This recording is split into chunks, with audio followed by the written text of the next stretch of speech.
Ladies and gentlemen, Chicago, the city of jazz, architecture, and vibrant communities, is suddenly the epicenter of a political storm. On the 6th of September 2025, President Donald Trump unleashed an AI-generated meme on Truth Social, so provocative it might as well have been a trailer for an action film. In front of a burning Chicago skyline, helicopters in flight, a uniformed Trump stands defiantly with the words, "Chipocalypse now." Chicago about to find out why it's called the Department of War. He ominously declares, "I love the smell of deportations in the morning. Welcome to the new battleground." For many Chicagoans, especially in neighborhoods like Pilsen and Little Village, what's usually a time of joy, Mexican Independence Day celebrations, has turned into a scene of anxiety. Whistles were handed out as a precaution, and the large downtown festival El Grito was postponed, one organizer calling it a painful decision. But the safety of our community is at stake. Not everyone stood down. Thousands of protesters took to Michigan Avenue and federal facilities, chanting slogans like "Eyes out of Chi" and drawing parallels to global resistance movements. Community leaders proclaimed, "Chicago will not be silent or subdued." The political backlash was swift. Illinois Governor J.B. Pritzker denounced the post, "The President of the United States is threatening to go to war with an American city. This is not a joke. This is not normal." And Senator Tammy Duckworth, speaking on CBS's Face the Nation, didn't mince words.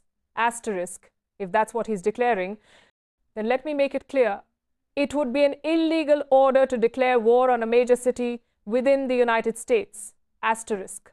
There's more dark federal activity appears to be underway. At Naval Station Great Lakes, just north of Chicago, up to 300 ICE agents were being staged.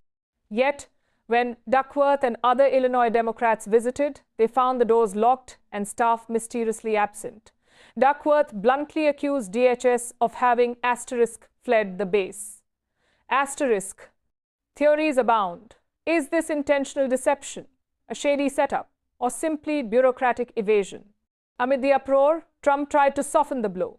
Grabbing headlines again, on the 7th of September, he snapped at a reporter, "Darling, that's fake news," when asked whether he was declaring war on Chicago. Then he asserted, asterisk, "We're not going to war. We're going to clean up our cities so they don't kill 5 people every weekend." That's not war. That's common sense. Asterisk, but the legal backdrop remains murky. Federal judges previously ruled that his deployment of troops to Los Angeles violated law, while Chicago presents an even rockier terrain. Let's pause for context. The Trump administration claims rising urban violence justifies military-style intervention. Yet independent data tells a different story. Crime rates have been steadily falling in Chicago, homicides down by 30%, shootings by 40% over the past year.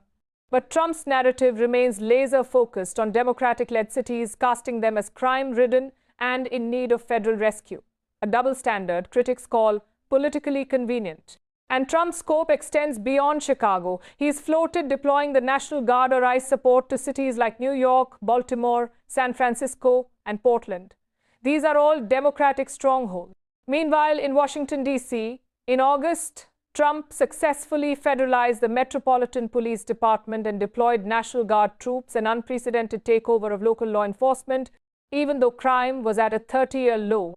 So we're left asking, is this real enforcement or political theater? Is Trump leveraging fear to rally his base, painting sanctuary cities as war zones?